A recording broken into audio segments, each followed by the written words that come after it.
Salut à tous, aujourd'hui nouveau tuto et un tuto que beaucoup de gens attendent. Je vais vous montrer comment mettre un bouton plus et un bouton moins autour du compteur de quantité dans le panier. Je vais vous montrer tout de suite à quoi ça ressemble et ensuite on passera au tuto. Voilà, donc notre but ça va être de réaliser un bouton de quantité avec un plus et un moins de chaque côté. L'avantage, c'est que pour ceux qui ont vu la dernière vidéo, il vient s'appliquer aussi sur notre panier latéral et vous allez voir, ça prend vraiment 3 minutes.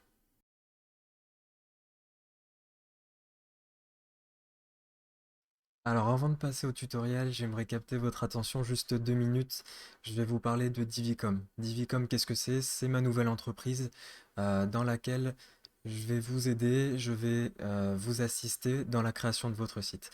Donc, Divicom, c'est tout nouveau, ça vient de se lancer. Je vais vous montrer tout de suite le site. Alors le site est très simple, il vient d'être fait. Vous retrouverez toutes mes formations et toutes mes formules d'assistance, d'analyse.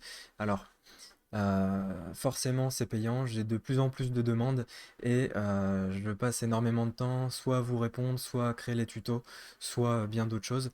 Donc je vous laisserai visiter le site si vous êtes intéressé. Vous voyez qu'il y a des formules pour les débutants, il y a des formations vidéo très complètes avec de l'assistance.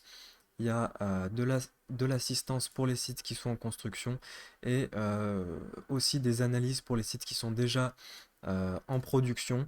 Si vous avez un petit peu de mal, si vous avez des doutes sur votre site, je me permettrai de l'analyser et de vous faire un retour très complet avec le PDF, etc. Donc je vous laisserai aller visiter le site si vous êtes intéressé. Vous retrouvez aussi un espace formation pour ceux qui accèdent aux formations, un espace dédié à vous avec toutes vos formations, bientôt des conseils personnalisés, etc.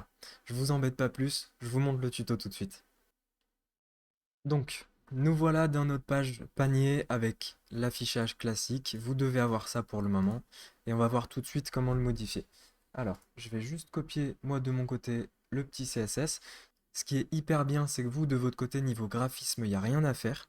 C'est déjà tout fait, en fait. On a juste à aller copier le code et ce sera fait en 3 minutes. Donc, vous allez dans Activer le Visual Builder sur votre page panier.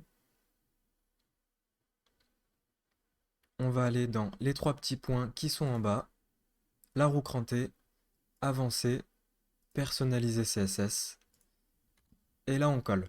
Ça sert à rien de lire de votre côté, c'est un petit peu compliqué. Si vous avez envie de le personnaliser, je vous laisse essayer. Vous avez juste donc à valider une fois que ce code CSS est collé. On valide, on applique. Ensuite, on vient chercher le code JavaScript qui sera dans la description. On va directement donc sur l'application Headers and Footer. Donc pour ceux qui ne l'ont pas, vous allez dans Application, puis ensuite vous installez Insert Headers and Footers. Pour ceux qui l'ont déjà, donc c'est dans Réglages et Insert Headers and Footers. On va coller le code que je vous ai mis dans la description.